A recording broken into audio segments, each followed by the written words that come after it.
Welcome to the next episode of All Stars.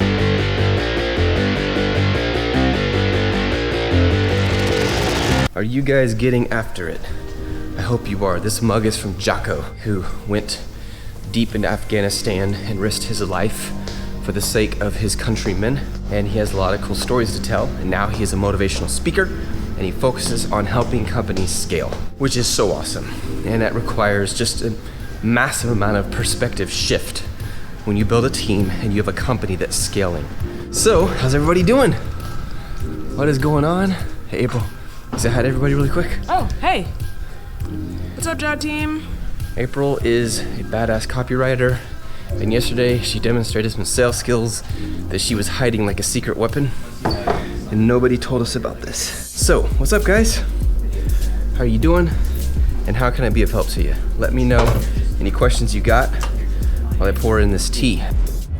Okay, 3 questions we cover today. These questions are cool because they are from all over the place. They're gonna hit 3 different spots for 3 very different kinds of people, but here's what they all have in common. You are trying to make money, and that's what we're gonna give you today. We're gonna show you how do you get it to the next step so you can actually make money, so that wallet gets thicker and your margin begins to grow. You know, I'll stop.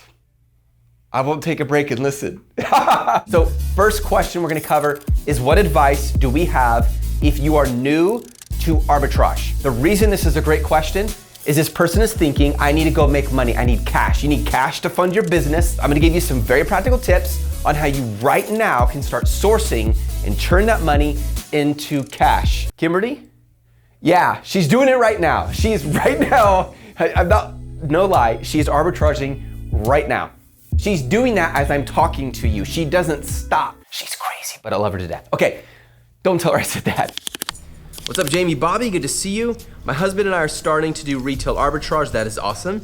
Overwhelmed and excited at the same time. That is expected and normal. Any words of advice for newbies like us? Yes. Do not overcomplicate it. Go to the stores, go online, find products on Amazon that match what you find online and in stores, and make sure their BSR is low. If it's 25,000 BSR and lower, that's insanely good. If it's anything above 80,000, I would strongly reconsider buying it. If the BSR is low, that's an indication it's gonna sell quickly. I would not sell it as a general rule if there's more than 5 competitor sellers on the listing. In other words, it'll say like 5 offers or 7 sellers. Depends on the category you're in, but basically it's the same thing. Don't do it if there's more than 5 as a general rule of thumb, because it'll take you, if they drop their price and they have the buy box where it says you can buy now or order now, it's going to take you longer to get your cash back, because you don't want to drop your price to win the buy box. You want to wait till they sell out, then you still get your profit margin. But while it's sitting there, that's money you spent sitting frozen. You want to move quickly. I hope that is helpful. And I love that you are getting out there and doing something with it. You're not just waiting, you're acting, and I respect that. Number 2, this question kind of messed with their office a little bit. They're like, what does this question mean? I know what they mean. The question is, if I use social media ads and it directs people directly straight to my Amazon listing, do the ends justify the means? Here's the real question behind it. You cannot track that. There is no way to track that with a pixel. So there's no way to know, did they actually click on it or not? Second problem with it is your chances of converting are really low. So in today's episode, I'm gonna show you a better step, how to create a funnel that ultimately gets them buying your Amazon listing, and you will spend much less money, which is a good thing because you want a fat wallet, and you will make more money as a result. All right, great questions, you guys. Let's keep going. All right, Robbie, back to you, my friend. Exactly, you're right on the money with my question. Organic findings on the listings are much more likely to purchase, right, than someone clicking through a social media ad. So do the ends justify the means on social media ads that link straight to your Amazon listing? I should be adding another step, I think here is what you're saying. Right, look at it this way. If you know there's a very strong chance, imagine I'm your customer, okay, Robbie? If you know there's a very strong chance that I'm gonna buy your product, and you're advertising it in such a way because it has a huge discount, because it's more of an impulsive buy, because it's something being advertised to groups on Facebook, because you have that profile. By the way, really quick, we have someone doing a full thing on Facebook ads at Ecom. Yeah, I'm excited about that. Like goes deep on how to do Facebook ads, which I'm super excited about. That was one of our secrets we're now gonna tell you about. But anyways, more on that later. If you are running your ad and there's a strong chance I would buy it at first sight. Kind of like love at first sight. The first time I met Kimberly, one of the first thoughts that went through my mind is I'm gonna marry this girl someday? Because I think I would like that. If it's love at first sight with that product, then yes, direct buy is great.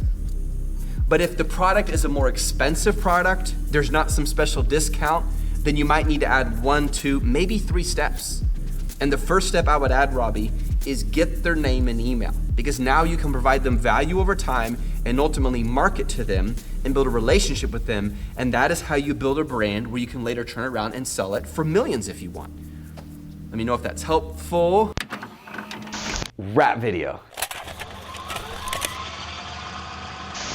So Peter, there you go, my man. I got you an Instagram video. Here you go. Let's go. I can't rap right now. Help me out, man. D-Box, ready? My name is Peter the Frolic. I'm not a relic. I'm kind of grooving in, you see. My name is Peter, can't you tell? I know how to rap. I'm a video coach, I won't poach. I'll show you all the way to do this, my son, today. We're gonna get the ticks and all the little features, all the pauses and the questions and the features. That's right, that's true. Now welcome to the weed eater man right here. He's weed eating from the ear to ear. He's blowing the grass, he's going up to the sky. Hey everybody, I don't know why. Woo! That was for you, Peter. Okay, third question we talk about today is, I got a good idea. I hope it's okay if I move. Here, I got this right here so I won't forget. Just really quick. I don't even know what this thing is. Okay, cool. Am I good? Okay. So the third question asked is this. What do you think about doing a combination product? Ready to form Voltron.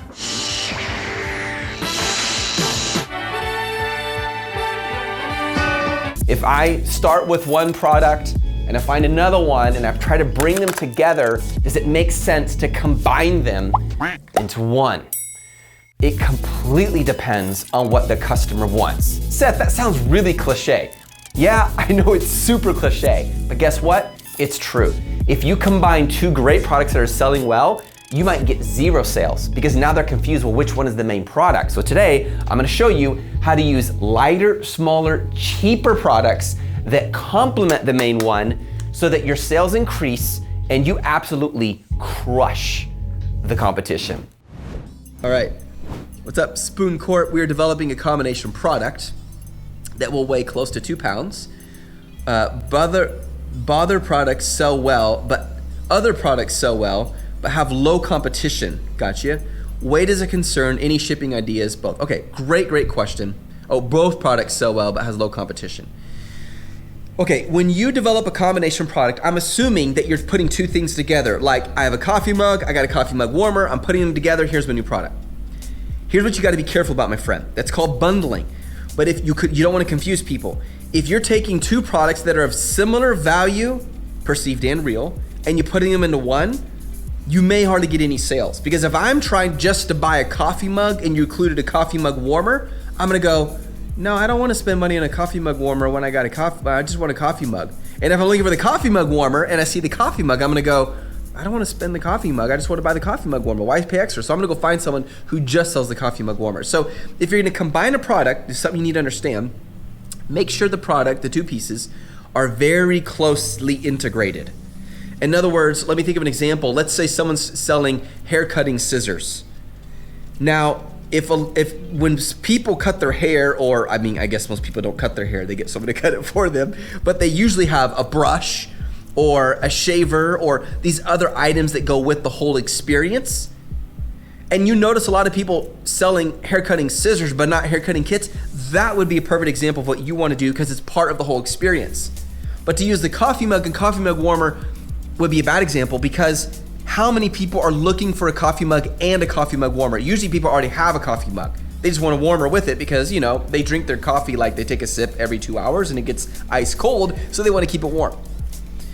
So make sure when you combine the products, Spoon Corp, that they really go together in the experience. And I would even recommend you try testing it because this could be very costly. Why don't you go to two ways. Go to Walmart someplace, buy the two products, put them together into one, or pay for someone to do it, and then sell that. Just do 20 of them. See how they do. Run a PPC ad on it and see what the conversion is like. Second idea is you could actually run PPC on the product and have the name be the combination to see if people are even interested. If they click on it, if a lot of impressions are coming up for it, even if you don't have the product yet, but the name is coffee mug plus warmer, if you find a lot of people are searching for it, that can help you too. Now let me give you one more caution, okay? If other people, let's just use the coffee mug warmer as an example. All right, my friend? If other people are paying for coffee mug warmers, typically, let's just say $30, and they're paying the same for coffee mugs. I know it's kind of expensive coffee, but let's say $30. So you put them together and sell it for $60. You probably won't get any sales because most people expect a discount if they're buying something combined. In fact, it'll probably cost you less to combine them than if you were to sell each individually and combine those. You see what I mean? When you have the same supplier create both for you and you're selling all as one package, the fees in Amazon are less, the over supplier and shipping costs are less total. They don't double, they might go up 40%, 30%. So when you combine them, make sure that the price cap isn't crazy. In other words, I know people are only gonna spend so much. You guys know I love pirates. So on this pirate wristband, they're only gonna spend so much on this wristband.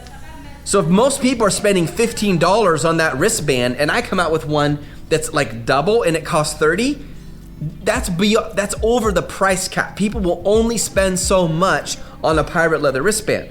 So you need to know the price cap on the product before you commit. And the way you do that is you find out what is the most expensive of these someone is selling, and if I combine it with something else, I may only be able to go up 15, 20% in price. Let me know if that's helpful. This is a kind of a complicated question with an in-depth answer. I understand it completely. I get what you're saying. Just one more thought on this, guys. When you think about bundling, don't bundle for its own sake. Don't just say, oh, well, this and this and this, if we put these together, they would look cute. You don't want to bundle for its own sake because every single item that you add to the main item needs to cost less, be lighter, and be smaller. Unless you're combining an experience like I just mentioned. Let me give you an example. If I sell a coffee mug and I want to sell accessories with it as a bundle, the coaster, the stirring spoon, those are accessories that are smaller, lighter, and cheaper. They make total sense. But if I do a coffee mug with a coffee mug warmer, people are gonna be confused. They're gonna be thinking, what's your main product? Which one is it? See? All right, Spoon Corp, you probably got more than you bargained for, but there you go. I just have one question for you guys before I walk out of here. One question, the most important question of all the questions today. What are you gonna do about it? Because the truth is, Peter, a lot of people, they consume information, but they don't apply it. And if people don't apply it, they don't make money. Like, it scares me sometimes. I want our training to be extremely interesting and engaging. If I don't want people watching it for that reason, that should motivate them. I want them to watch it so they do it, so they make money. Just to give you a really cool quick story. So we're at an event, I forget which one it was. My wife went back to the hotel room early. She was really tired. I finished speaking, I was exhausted. I came back, she's sitting there on the bed on her phone. I'm like, what you doing? And she got this big smile on her face. She's sourcing products. We're at a hotel in another city, it might even been another country, I forget, and she's sourcing products, she's selling online while I'm speaking about it. Like, that kind of freedom is just phenomenal, and I love it. Right now, we are in hustle mode. For the next 3 weeks, I'm gonna be creating content like a machine, baby, and I'm excited about it. But you know what's cool? I love the challenge. It forces me to grow in self-discipline. It forces me to say no to 100 million things so that I can say yes to the few good things.